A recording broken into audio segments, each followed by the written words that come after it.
Hello and welcome to Only Stupid Answers. My name is Sam Basher. This is DJ Walters, and today... That's El Dorado, the golden one. Boom. An easy name to yell out in the middle of a battle. Yeah. We found out that's really important in My Hero Academia. We're doing an anime show over on Patreon. Little plug. But today we're talking about Young Justice, a different superhero show. We're talking about Season 3... It's Outsiders. Episode 19, Elder Wisdom. The Outsiders face Lex Luthor's machinations, but Lex isn't the only one trying to manipulate them.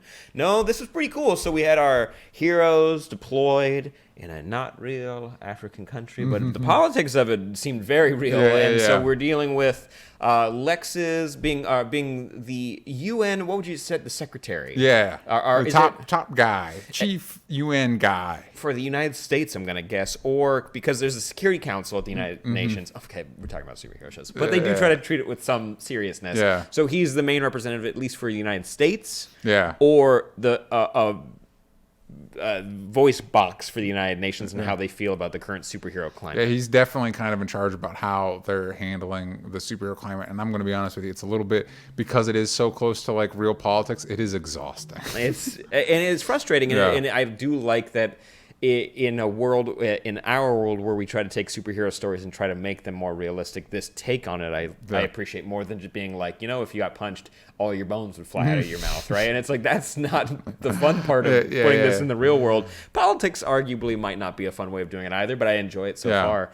Lex is a bad boy. Yeah, it does make you want to see Superman just clean his clock, man. Yeah, it does, yeah. Like in real life, when you see politicians that maybe you don't agree with, you're like, I do like that, even though his personality is not similar to politicians we have now.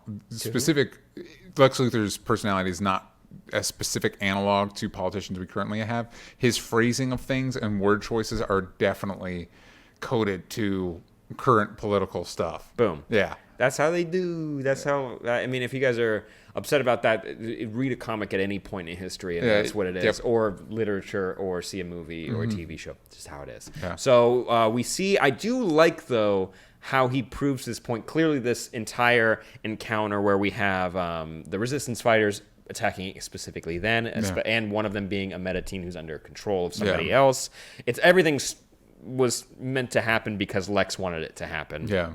Which I dig, and I like the use of UN-sanctioned Justice League heroes. It was an effective way of showing that, one, the heroes are still they're pros. Compared to our younger heroes, they're the pros. It isn't one of those moments in the Flash shows where like, how do you stop the Flash? I know we've had like 6 seasons of trying to unpack that. He has to think at regular human speed, and then someone clocks him, and then he goes down. I did like it. Also, Bart got his behind handed to him. I do like, I was fine. A bomb went off in front of your face. Yeah, and then Lex is like, I almost saw Kid Flash die brutally. It's like, oh, dial it back, man. I mean, to be fair, it was an explosion that went off. So there's wiggle room, and there's like footage of it happening too. Yeah. So you got some wiggle room. But I did like seeing Halo and I think Tara were the ones who were fighting in the hotel room and protecting Troya. And it was really cool having Troya and Garth there as representatives for both of their countries, Atlantis and Themyscira. Yep. Yeah, that is a country. Yeah. Yum. I don't know what the white light is for, though. It's cool. That one's just the light feature. I don't know. That's the glow in the dark one? Yeah. Was that the hologram she was making? Because she like made a room appear. I thought that was Miss Martian. See, we've got a lot of powers there. Yeah, a lot of powers are going on. And something else that's interesting this episode is really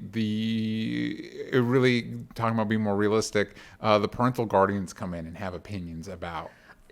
I do like that Jay Garrick has a role in this show, and in the background they're able to show that he lost Joan, and that's really sad. And also, you are 120. I have no idea. It's 29. It's 2020 now. You were fighting in the 40s as a young man. You are old, and so I like that they're able to talk about him and Joan. Explain that in this show? Is it one of those like time travel shenanigans, or are we just rolling with it? We're just rolling with it. Okay, cool. Speed Force. Yeah, but that doesn't explain Joan. Speed Force. Yeah, Speed Force. Well, she was old. She was sick. I don't know. I don't want to feel. It's a fictional thing. I felt bad for a second. I don't know. I don't know why they're alive, but I do. I don't know why anyone's alive, but I did like seeing that those parental figures come in, and they all have. one, I was about to say justified reasons for not wanting their kids to fight in wars, Yeah, but yeah. I did like their reasoning. I like the way the kids handled explaining why they do what they do. Yeah, and they're not just like, we're teens and you're going to have to move or get out of the way. Yeah, I like that because it looks, I don't know about you, but I was like, oh, this is going to get annoying real quick. But then the way actually they confront it and it is resolved, it made sense. It made sense, and it made everybody look on top of their game. And I liked the distinction of, like, you've got people like Wonder Girl, like Static is 18, we now know, so he can just go on his own. Wonder Girl is still under her mom's, like, she's still underage. Beast Boy's an emancipated minor, you know what I mean? Like, again, it's one of those like, oh wow, wait, we're very detail oriented on the show. We met Mentalo, his like guardian, and I'm like, I would, based on what you know of him, I'd maybe get out of there too. It might be more complicated because the show likes to make it more complicated, but I get why he, out of everybody, would be emancipated. And I do like that because it seemed like, oh man, this Outsiders thing's a real slam dunk, and I like we're starting to see this, like, Beast Boy might be a little bit naive. No, actually, 100% he is naive because that's what's happening isn't actually what's happening. Yeah. We see that when they're like, Mom, Dads, we don't need to talk to you. We're going to go to Ireland. And then they go, Scotland, excuse me. Oops, you got me where I do get those two places get a little swept in my brain. Yeah, well, and the accents don't help you too much because they are... No, I'm sorry. The accents in the show were like, I guess that's what it is. And I like the story. You get to see Ivo's monkeys again, which were fun... Like, those were fun antagonists from season 1. It was cool to see them again. Season 1, good. Oh, yeah. Lord, that was a lifetime ago. Oh, yeah. They were super cool. Wally was fighting them. R.I.P. Said, he's got to come back, right? He's got to come back. I don't know at this point. I would have agreed with you, but now it's like, I don't know, man. I have no idea. Yeah. Jesse Quick hasn't showed up. We haven't had another speedster show up, so I have a feeling like we're going to get one eventually. Yeah. Also, jumping back to the whole parent argument, like, have you been in the grotto with all those holograms? A majority of them are kids. You're like, oh, damn, that's true. Yeah. When we were looking at it, we're like, oh, yeah, there's a lot of kids we just didn't see. How long did they fight for? No. Not long. It's like Blue Beetle and then a bunch of teenagers. Is Hal Jordan there? I think, no, he is around. He's around. Yeah, he's around. Guy is just getting a lot of runway right now. We'll go look at that again. We'll go look at it because, and then their home got blown up where they had that memorial, so they had to move the memorial somewhere else. This is bleak. But hey, teens have rights too. Is that where we ended with the whole argument? Well, no, I guess so. Like, and also Jay realized, like, I was a young man when I was doing that, so, like, who am I to say, like, yeah, that's fine. Yeah.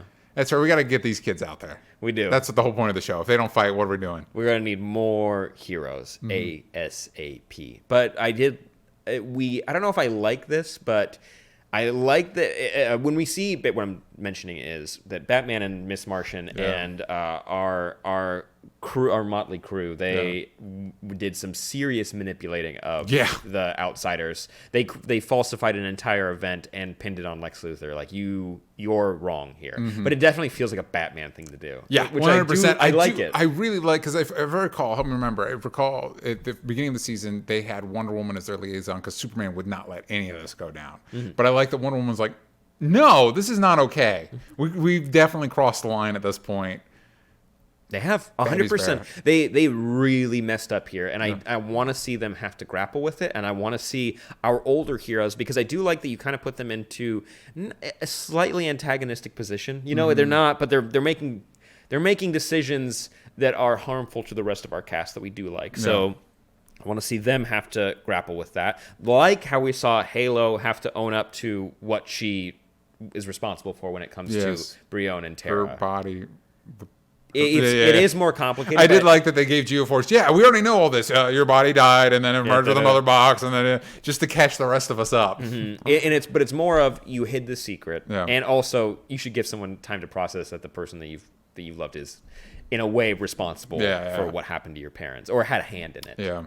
In a Yeah, and then the suit Tara that has they wore. Exactly. Then Tara has the weird, like, everything's blurry now. I want to text Deathstroke. How come nobody's caught her with that? That seems like a very unclandestine way to communicate with your evil mentor. Remember when they mentioned, where's Cyborg? Yeah, I don't know. And, like, the guy who can control tech, like, he never accidentally, like, looks at someone's text messages. Not cool, but if that's what your brain just automatically did, I'm sure you saw it eventually.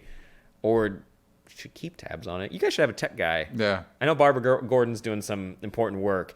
Also, I thought for a second, I got confused when we were seeing who this young girl was because she looked a lot like Barbara, but no, it was Miss Martian. She was lying when she was playing the younger girl in Scotland. Whichever place you want it to be. Which, overall, I enjoyed this episode, but they are taking all of our characters down some pretty dark routes, which the Young Justice on DC Universe, that's the point, is that we are telling more adult stories. I am getting concerned because it is 26 episodes. We did plow through 3 a week earlier this year, and now we're coming toward the end of this story. Yeah, I think I'm worried because they set up a bunch of stuff at the front half of the season, like, you know what, never mind. Now here's these outsiders, and there's just a lot. There's a lot of plate spinning. There's a lot of characters. Everybody's got machinations, and it's like, I feel like we could trim some of we could streamline this a little bit. And I'm also getting to the point where I like that to make our villains seem formidable, they already have like plans within plans. I'm now kind of getting to the point where it's like, I really want to see these guys get their butts handed to them. Mm-hmm. I really just I'm starting to look forward to like the finale of this show where the good guys can just win. Mm-hmm. And it's a win. And it's not like, well, actually, no, they just won. Mm-hmm. But I also know the way way Young Justice goes, it's never going to be like a full win. Yeah. Which blows. Mm-hmm. But I do like where we're heading so far. I really hope we can keep Halo around in some way, but if we need like a sacrifice in some way, that would be kind of cool for a character like her because she's grown so much. Yeah. And she's helped people out in so many different ways and it's been like a really positive force. It would be a bummer to see someone so positive have to die. Someone positive, you're one genderqueer character, you're one Muslim character, like maybe pick somebody else. You're not wrong. Yeah, maybe pick somebody else. Brion can bite it. That's fine. And then, I was about to say Tara, but that blows too because she's been like manipulated. And stuff. She's gone through some stuff too. She was sold into child slavery. Yeah. Man, these kids have it rough. Yeah. And like Black Lightning is a part of this show. Metamorpho, Katana. We're getting there. Mm-hmm. We're bummed that we weren't getting Static, and like Blue Beetle and stuff, and now they're being used more. So it's like they know what they're doing. They're gonna get there when they're gonna get there. Yeah. I trust them. Overall, I give this specific episode, even though it's bleak, I'd give it like 8.5 out of 10. I really enjoyed it. I'd give it an 8 because it's still animation's still pretty. Everybody's still on point, but it's getting a little convoluted for me. It's a little hard to keep track. Yeah, they do need to just condense some stuff down a little bit. Like, remember at the end of the first season, they were like, we used chaos magic and tech and biology and this, and that's what we made this little thing for. That's why we're all together and everything's condensed down to this one little boop to control people's brains. It was kind of a cool way to like condense everything down. Also, you got a really nice tease in that season where it's like Justice League leaves for a little bit, comes back. That was super tight. Not that this is bad. The more you do, the more story you make, the more complicated it's going to get, regardless of any other outside factors. So let us know what you think in the comments down below. I know you guys are asking about Swamp Thing. It's really busy over here right now. Yeah. We're working on a lot of stuff. We'll do you know what? I don't know if you heard that show was canceled. It was, but you know what? Maybe I'll float this. Maybe the finale. There you go. Yeah. There you go. We'll do a season review. Yep. There you go. But gang, thank you. Make sure you subscribe. Check out anime we watched over at patreon.com and listen to our podcast every Mondays. I know it's a lot of content because we care.